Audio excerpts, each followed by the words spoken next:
Carta a los Hebreos, capítulo número 4, el verso 14 y siguientes dice: por tanto, teniendo un gran sumo sacerdote que traspasó los cielos, Jesús el Hijo de Dios, retengamos nuestra profesión.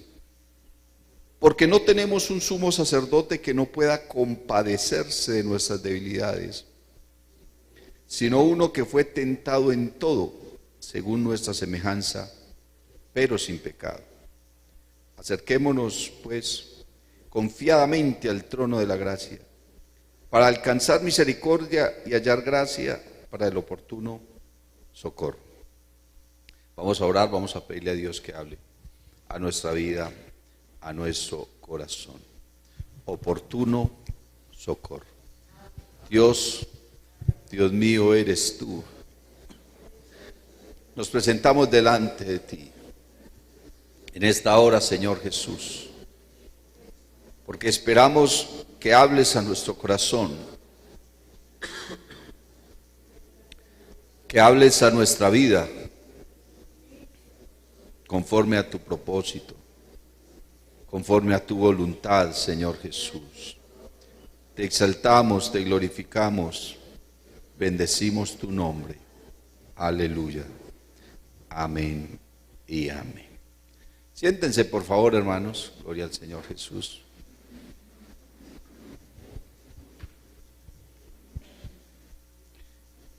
Bueno, estaba pensando, hermanos, en las técnicas de la homilética. Homilética es el arte de hablar en público, ¿cierto? De trazar un sermón, una enseñanza.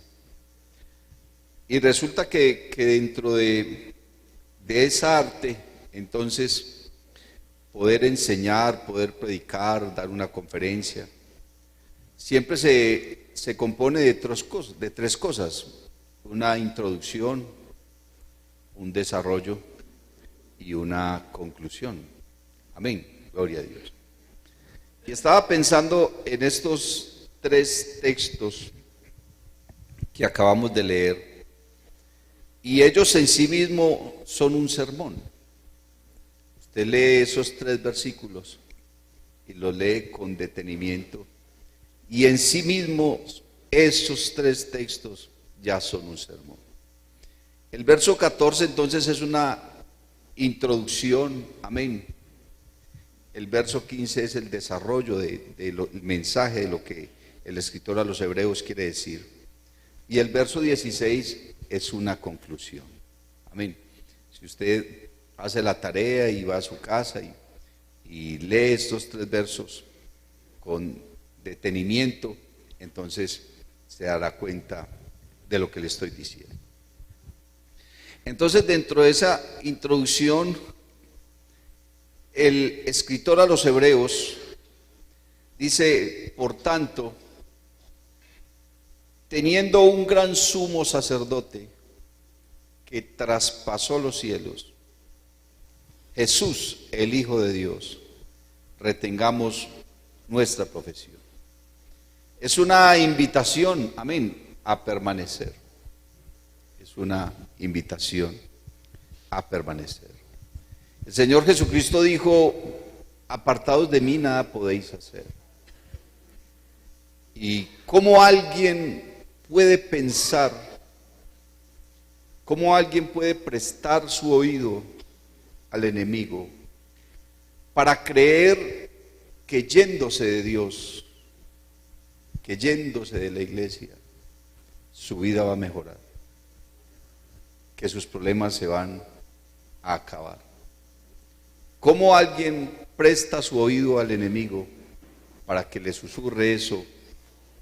Y no solamente prestar su oído para eso, sino terminar creyéndolo, ¿cierto? ¿Cómo una persona llega a un estado de vulnerabilidad en la que el enemigo le engaña de esa manera y puede llegar a creerlo? Entonces tenemos una pregunta, hermanos: ¿y cómo está tu fe? Amén. ¿Y qué es lo que usted ha creído? y qué es lo que le han predicado toda la vida y qué es lo que usted está comiendo de la palabra. No puede ser posible, hermano, que el enemigo quiera sacarnos tan fácilmente. Y de pronto, después de tantos años de estar en el Evangelio, de estar en la iglesia, de estar luchando, de tantas pruebas y tantas dificultades y tantas batallas, finalmente entonces el enemigo nos engañe con algo sencillo y nos pueda sacar con algo que no es verdad, porque el enemigo nos susurra cosas y nos hace creer que afuera vamos a estar mejor. Hay poder en el nombre de Jesús.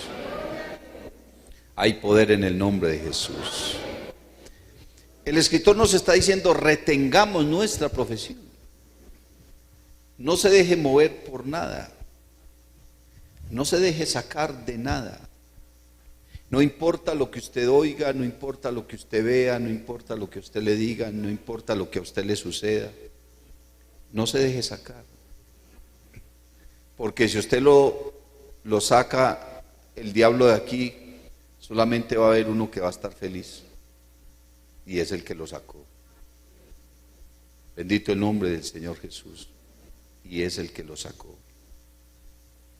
El texto nos está hablando, hermanos, de que tenemos un gran sumo sacerdote. Dice que traspasó los cielos, o sea, tenemos un sumo sacerdote que no es de aquí. Amén. Que no es de esta tierra. Él traspasó los cielos. Él surcó los cielos. Amén. Y vino acá. ¿Por qué? Solamente por misericordia y gracia. Cuando la Biblia nos habla entonces del sacerdocio, porque esta es una carta que fue escrita a la iglesia que estaba conformada por judíos, por hebreos, por israelitas, es lo mismo. Amén. Ellos entendían muy bien de qué les estaba hablando el escritor. Y entonces el pueblo de Israel, Dios les había establecido una familia de sacerdotes. ¿Para qué? ¿Para qué esos sacerdotes? ¿Para qué estaban allí? ¿Por qué causa? ¿A razón de qué? A razón de la debilidad humana, a razón del pecado que pudiesen cometer los hijos de Dios, su pueblo. Amén. Ellos estaban puestos allí, amén, para tener misericordia del pueblo, para ofrecer sacrificios por los pecados de ellos. Amén. Para que pudiesen interceder por todas esas personas que estaban allí ministrando el pueblo de Israel. Y Dios en su gracia y en su misericordia, hermano, porque la paga del pecado era la muerte, o es la muerte. Entonces, el Señor le permitió a esos sacerdotes que le quitaran la vida a un ser inocente, amén, para librar a esa persona que venía con esa debilidad, con ese pecado, con esa falta. Bendito el nombre del Señor Jesús. Para eso estaban establecidos los sacerdotes. Ahora la Biblia nos está hablando de un gran sumo sacerdote. Y el verso 15 entonces comienza a desarrollar el sermón donde dice: porque no tenemos un sumo sacerdote que no pueda compadecerse de nuestras debilidades. Los sacerdotes judíos, hermanos, llegaron a experimentar la insensibilidad, a olvidarse del rumbo de su ministerio, de el propósito para el cual Dios los había llamado, y se desviaron de todo ello. Y a lo último ya no les interesaba a la gente. Imagínense que el Señor, predicándole a esos sacerdotes en su tiempo, les dijo: ay de vosotros, escribas y fariseos hipócritas, que cerráis el reino de los cielos delante de los hombres, de modo que ni vosotros entráis ni dejáis entrar a los que están entrando. por esto recibiréis mayor condenación. Ellos perdieron la sensibilidad, perdieron el enfoque de su ministerio. Y por eso es que Dios, a través de Isaías, le dice a todos esos líderes religiosos que Él está cansado de sus sacrificios, de sus fiestas solemnes, de sacrificios de animales engordados. ¿Por qué? Porque ya no lo estaban haciendo con el propósito que se necesitaba que se hiciera. De manera que lo peor que le pasaba a un hombre era caer en manos de otro hombre. Pero entonces el texto nos está diciendo, porque no tenemos un sumo sacerdote que no pueda compadecerse de nuestras debilidades. Realmente lo que el texto está diciendo es, tenemos un sumo sacerdote que puede compadecerse de nuestras debilidades. ¿Sí me hago entender? Eso es lo bonito de la gramática del español, que es supremamente amplia. Tenemos un sumo sacerdote que puede compadecerse de nuestras debilidades. Entonces, ¿cuál es el centro de ese sermón que el escritor a los Hebreos le está hablando a la iglesia? Ese centro y esa esencia de esa enseñanza y de ese mensaje tiene dos cosas. Una, nuestras debilidades, y otra, su misericordia, su gracia. Amén. Gloria al Señor. Dice, sino uno que fue tentado en todo según nuestra semejanza, pero sin pecado. El Señor se manifestó en carne, ¿para qué?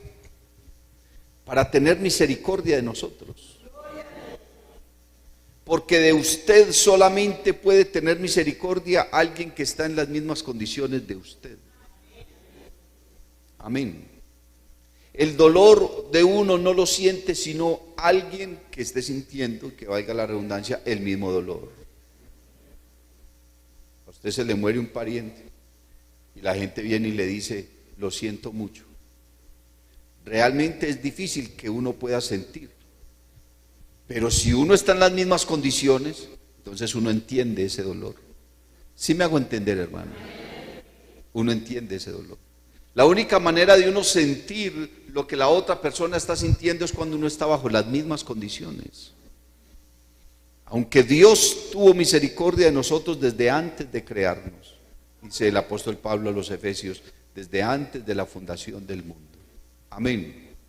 Nos demostró que sí podía compadecerse de nosotros, haciéndose hombre y siendo tentado en las mismas condiciones en que nosotros lo hemos sido, bajo las mismas debilidades.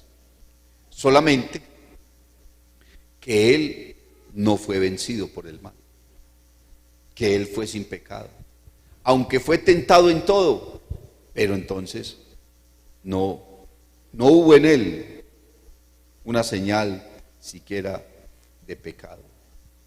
Pero lo que la palabra nos está queriendo decir es que Dios es consciente de nuestra debilidad.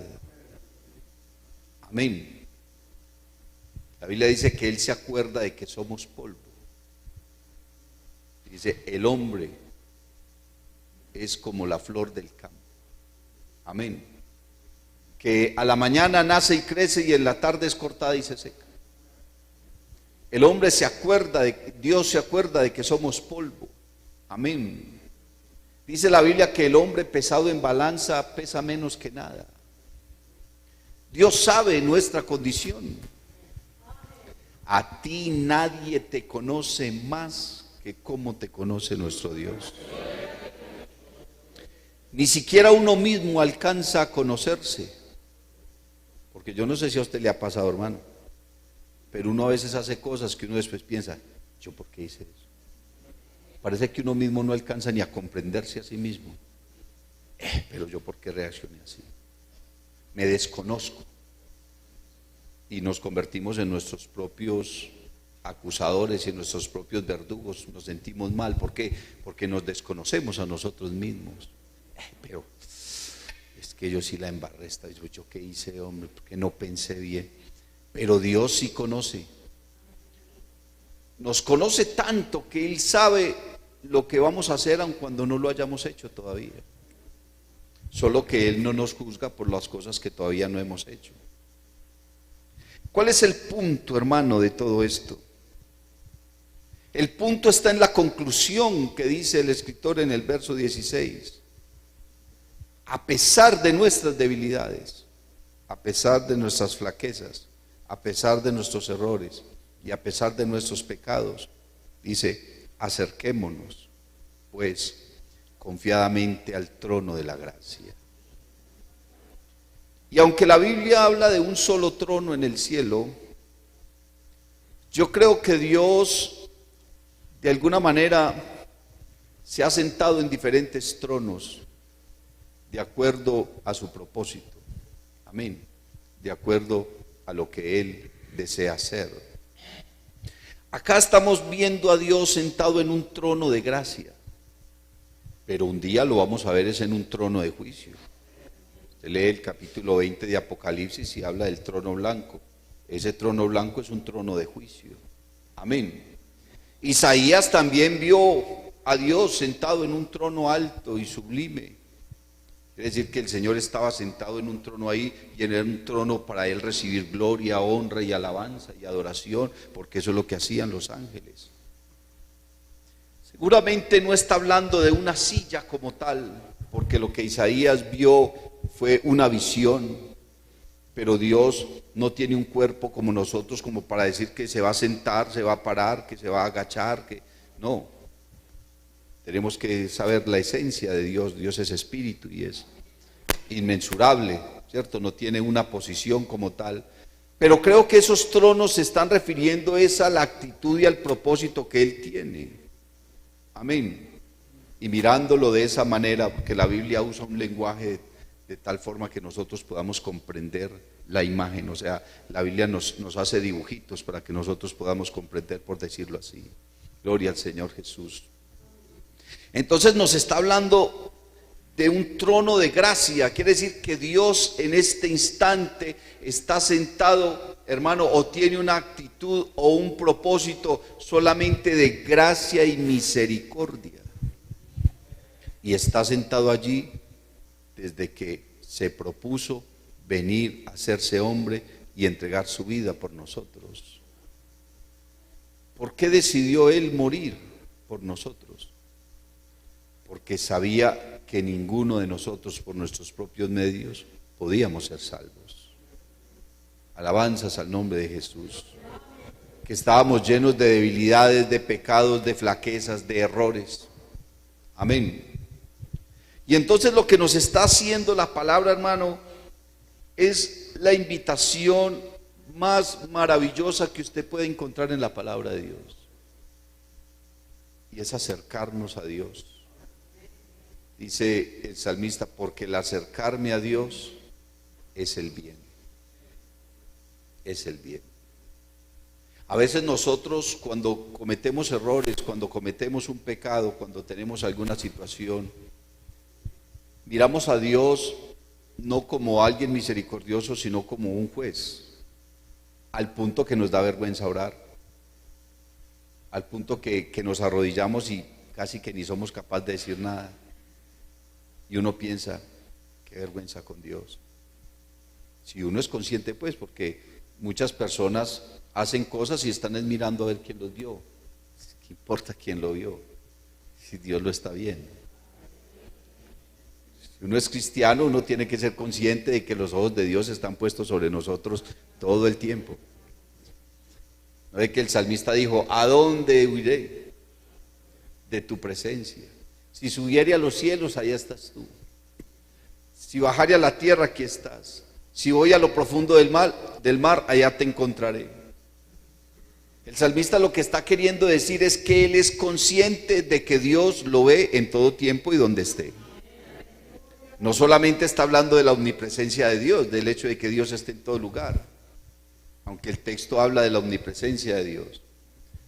Pero lo que el salmista quiere dar a entender es que él es consciente de que Dios lo ve todo el tiempo y que Dios está ahí todo el tiempo. Creo que eso es una de las fórmulas para poder vivir en santidad. Si usted todo el tiempo, hermano, es consciente de que Dios está ahí con usted, entonces el hecho de yo saber que Dios está conmigo todo el tiempo, y no solamente conmigo, sino en mí, entonces eso ha de moldear mi comportamiento y mi actitud, ¿cierto? Pero si yo hago y deshago, es porque no estoy tan consciente de que Dios me está viendo. Y si soy consciente de que Dios me está viendo, pues entonces ya eso es otra discusión. Bendito el nombre del Señor. Pero cuando somos conscientes de que Dios está ahí y nos está viendo, pues seguimos siendo hombres, seguimos siendo débiles. Amén. Seguimos cometiendo errores, seguimos cometiendo pecados. Y no podemos ver siempre a Dios como un juez que nos está señalando y que nos está acusando, hermano, para aplastarnos o para desecharnos o para echarnos. Entonces yo hice esto, entonces ya me están mirando mal, entonces me voy. No, porque así no es con Dios. La Biblia dice que Dios es bueno. Si hay una verdad en la Biblia, hermano, a la cual nosotros debemos aferrarnos con todas las fuerzas del alma, es a creer que Dios es bueno. No es una apariencia. Nosotros somos capaces de tener apariencias. Usted es capaz de mostrarse misericordioso con alguien, aunque de pronto en el fondo no lo sea. ¿Cierto? Amoroso con alguien, aun cuando en el fondo no lo sea. Uno puede mostrarse de muchas maneras, pero Dios no es así. Dios no es hipócrita. Lo que la Biblia dice de Dios, eso es. Y la Biblia dice que Él es bueno. La Biblia dice que Él es misericordioso. La Biblia dice que Él te ama. Uno a veces piensa, ¿será que Dios a mí ya no me ama? ¿Será que Dios a mí ya me desechó? ¿Será que Dios a mí no me oye? ¿Será que es que yo para Dios no soy tan importante? Porque uno ve que Dios hace cosas con unas personas y de pronto con otras no tanto. Y uno tiene la tendencia a sentirse mal a veces y quiéralo o no lo quiera, de alguna forma estamos culpando a Dios. Es que ya usted no me ama, es que usted a mí ya no me oye, es que usted a mí no me ayuda, es que entonces estamos culpando a Dios porque consciente o inconscientemente queremos justificar un comportamiento. Pero esa verdad está en la Biblia, Él es bueno. Y dice, y su misericordia es para siempre. Aquí la pregunta, hermano, no es si Dios te ama, porque eso está claro y es obvio.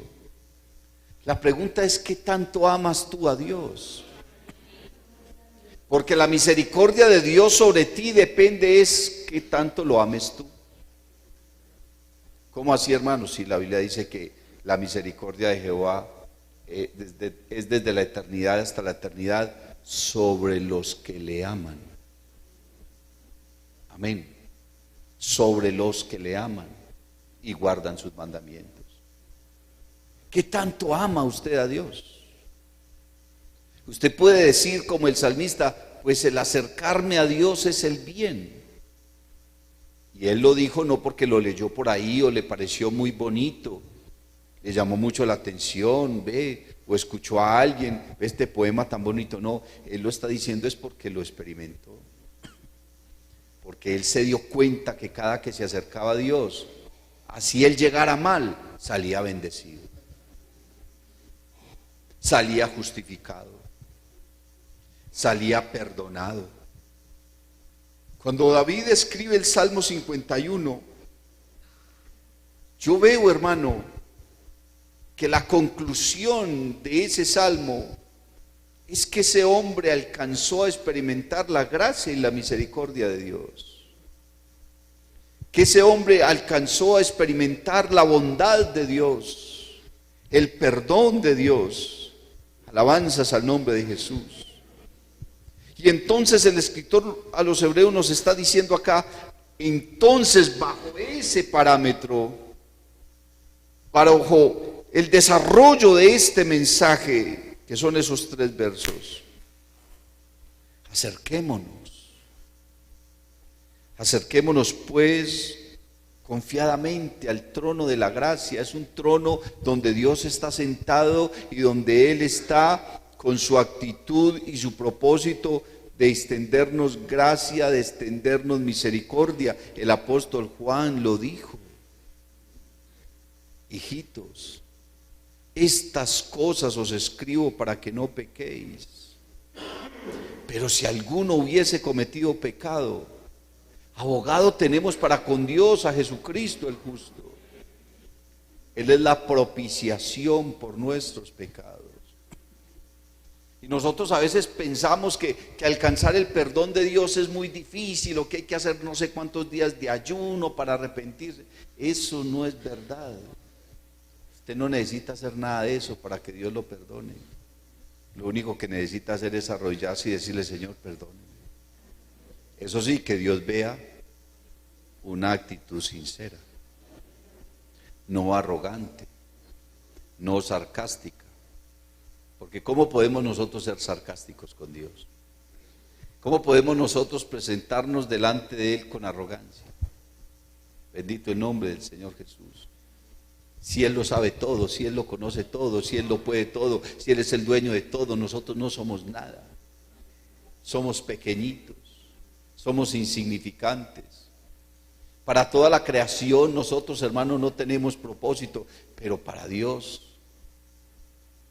el Señor no solamente vino a morir por todos los millones de seres humanos. Cuando Él vino a morir, te tenía a ti en la mente. Dice la Biblia: te he llamado por tu nombre. Alabanzas al nombre de Jesús. Te he llamado por tu nombre. Mío eres tú. Yo te he engendrado hoy. Pídeme y te daré por herencia a las naciones. Alabanzas al nombre de Jesús. No crea que Él tenía una visión global de salvación. Aunque somos muchos los redimidos y aunque es mucha la humanidad que ha pisado esta tierra, Él pensó en cada uno.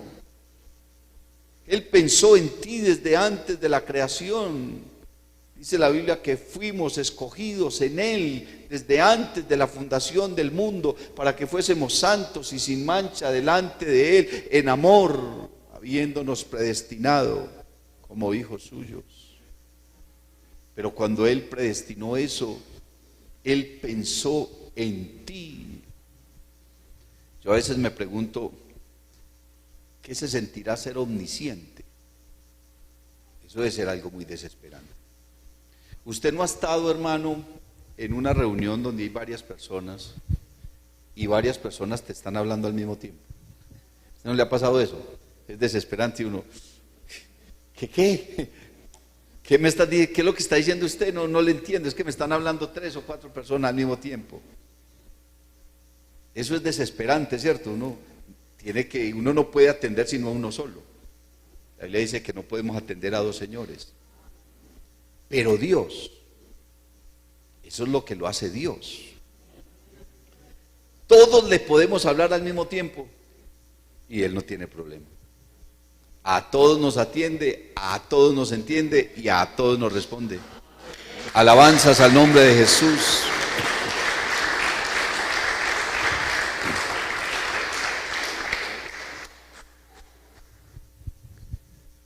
Dice: acerquémonos pues confiadamente al trono de la gracia.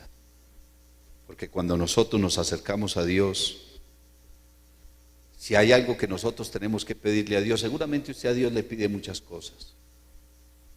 Seguramente usted tiene muchas necesidades y muchas cosas que decirle, pedir por su salud, por su economía, por su familia, en fin, qué sé yo. Pero hay algo que nosotros tenemos que pedirle siempre a Dios, y es misericordia. Y es misericordia.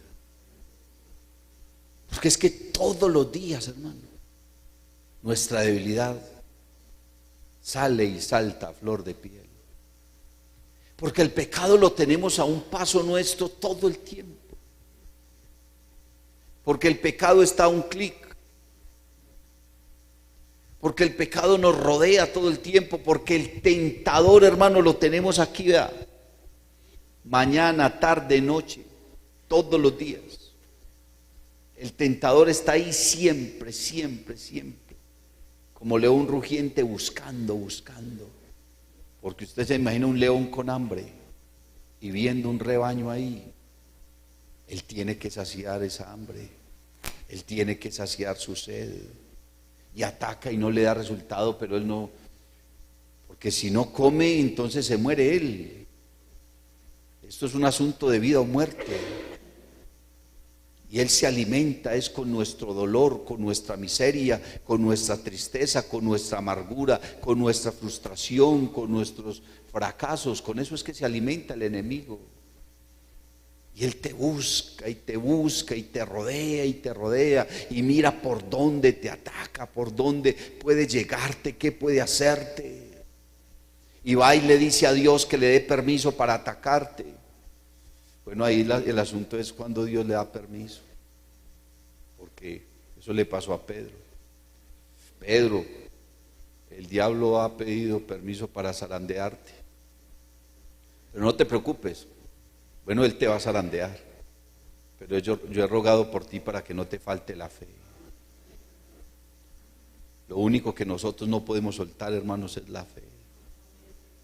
Es de lo que nos tenemos que aferrar. No importa lo que te pase, no importa lo que te suceda, no importa lo que te venga, no importa lo que te digan, no importa lo que veas, sigue adelante. Sigue adelante. ¿Usted imagina donde Lot se hubiera puesto a mirar para atrás? Yo creo que Lot no se dio cuenta que su esposa se convirtió en estatua de sal. ¿Cómo pudo haberlo sabido? La única manera es que él hubiera mirado atrás también. Ni siquiera a sus hijas. Él iba avanzando y cuando llegaron al lugar seguro, él le preguntó a sus hijas: ¿y la mamá dónde está? Y ellas: no sé, papá, ¿dónde estará? Ay, ¿qué le pasó a la mamá? No supieron nunca. Los que sabemos que se convirtió en estatua de sal somos nosotros, porque Dios inspiró al escritor y se lo reveló, y entonces por la palabra lo sabemos. Pero Lot y sus hijas nunca supieron qué le pasó a la mamá. ¿Por qué? Porque la única manera de saberlo era haber mirado atrás también con ella, y también les hubiera pasado lo mismo. Se convirtió en estatua de sal. Bendito el nombre del Señor Jesús. Para alcanzar misericordia y hallar gracia para el oportuno socorro.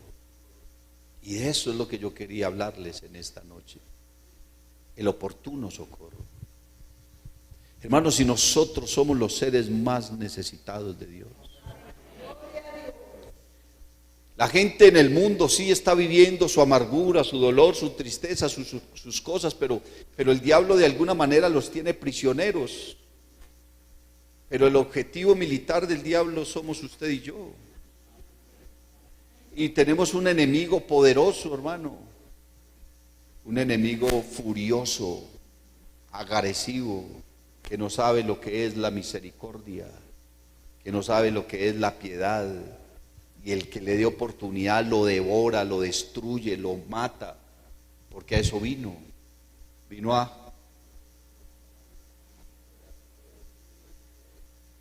esas tres cosas vino. Él no vino a tener lástima de usted, a hacerle pasito, no. Él vino, hermano, es a darle con todo lo que tiene. Y si no nos ha dado más duro, es porque hay un cerco alrededor nuestro. Dios le dijo a Satanás: ¿de dónde vienes? Vengo de rodear la tierra y de andar por ella. Estaba por allá mirando toda la gente suya. Ay, ¿no has considerado a mi siervo Job? Varón justo, temeroso de Dios, apartado del mal. Y entonces Satanás le dijo: sí, claro, pero cuando yo le llego no puedo, porque usted lo tiene cercado. Lo tiene cercado de bendición, entonces yo no tengo oportunidad de llegarle. La Biblia dice que el ángel de Jehová acampa alrededor de los que le temen y los defiende. Y no solamente eso fue con el pueblo de Israel. Él ahora no está a nuestro alrededor, ahora está dentro de nosotros. Aleluya. Y si usted se llena del poder del Espíritu Santo, si usted se llena de verdad, hermano, de convicción y de la palabra de Dios, el diablo le puede llegar y Dios hasta le dará permiso de que te sacuda, pero hermano, permanecerás firme. Aleluya. Ceñidos vuestros lomos con la verdad, le dijo Pablo a los Efesios. Estad pues firmes contra las acechanzas del diablo. No te dejes mover, hermano. La única solución que nosotros tenemos es acercarnos a Dios. Y el problema del cristianismo hoy, hermano, es que la gente no quiere orar. Respóndase a sí mismo con sinceridad. ¿Usted oró hoy? No me responda a mí. Respóndase usted mismo. ¿Usted oró hoy? Y si oró, ¿cómo oró?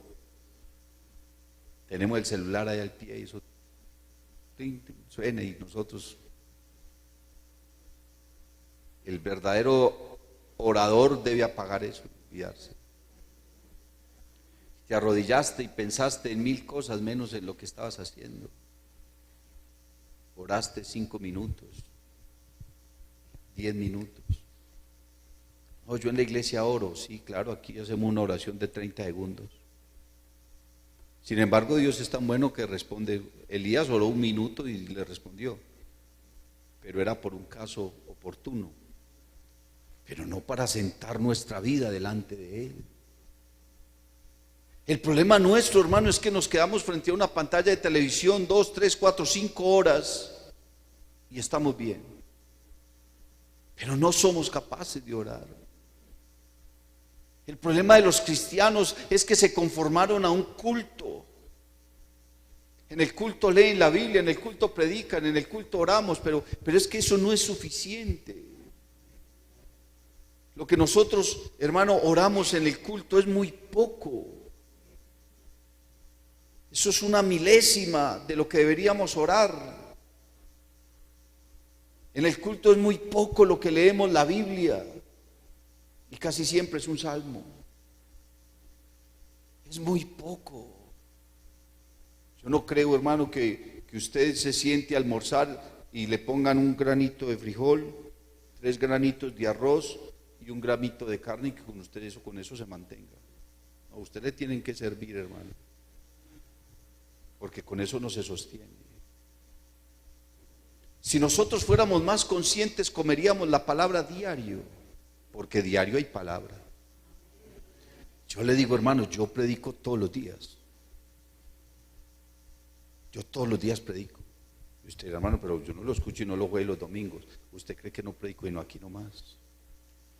Pero yo voy a un lugar, me invitan a un lugar, a otro, predico en las redes sociales, me invitan de tal iglesia por las redes sociales y predico aquí personalmente, donde yo predico todos los días. Entonces todos los días tengo que meditar en la palabra. Pero tenemos también que hablar con Dios todos los días. Daniel oraba 3 veces al día. Y oraba, hermano, porque había una necesidad grande. Él necesitaba saber qué iba a pasar con el pueblo de Israel, que estaba ya esclavizado. Él necesitaba saber, había una necesidad urgente. Pero tú quieres que tu familia crea el evangelio, tú quieres que tus hijos, Dios los guarde, tú quieres que tu familia se convierta al Señor. Tú quieres todo eso, hermano. Pero ni siquiera presentamos nuestra familia delante de Él o lo hacemos un minutico, unos segundos. Pues no se trata de arrodillarse 4 o 5 horas. Si lo pudieras hacer, gloria a Dios. Pero la Biblia dice que la diferencia de los hombres en la palabra de Dios, la diferencia en la oración de ellos a la nuestra, fue que ellos oraron apasionadamente. Ellos se apasionaron por la oración. Inclusive uno escucha gente diciendo, hermano, pero es que así uno no ore, de todas maneras se salva. Pues ¿se salva de qué? Que cuando llegue la tentación no se va a salvar. Porque cuando llegue la enfermedad no se va a salvar. Porque cuando llegue el ataque no se va a salvar. Porque no tiene fuerzas. La fuerza, hermano, más que en la palabra, está en la oración. En la palabra está la convicción. En la palabra está la fe. Amén. Pero las fuerzas espirituales están en la oración. Y entonces este escritor nos está hablando acá con misericordia, nos está hablando con cariño. porque ni siquiera lo está haciendo de manera agresiva, lo está haciendo con cariño. Acerquémonos confiadamente al trono de la gracia. Dios no te va a juzgar, Dios no te va a señalar, Él te conoce, no va a justificar tu pecado, pero te va a perdonar. Para alcanzar misericordia y hallar gracia, dice, para el oportuno socorro, porque hoy necesitamos el socorro de Dios. Cuando uno está en peligro, grita socorro, grita auxilio, hermano, y Dios es el que está ahí para extender su mano. Pedro tuvo que gritar, Señor, sálvame que perezco, y el Señor lo salvó.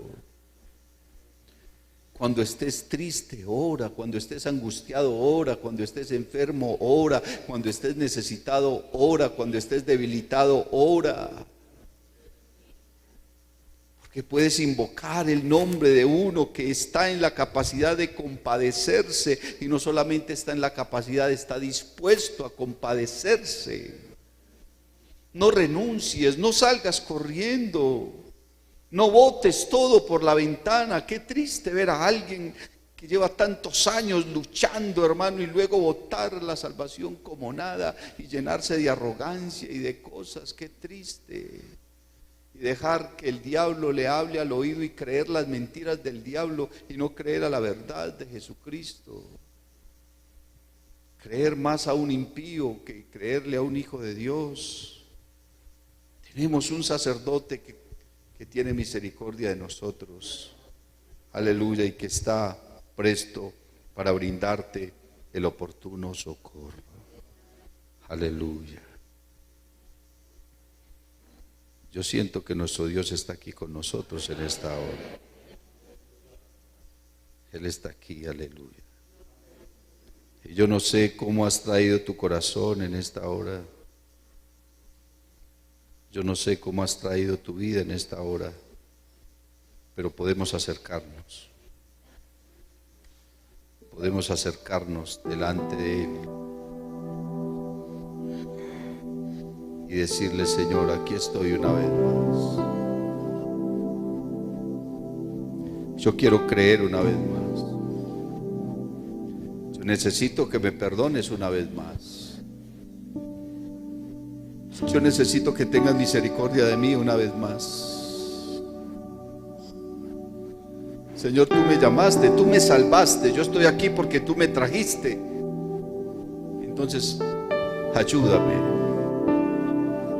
respóndeme, perdóname, tócame, lléname, instrúyeme, edifícame.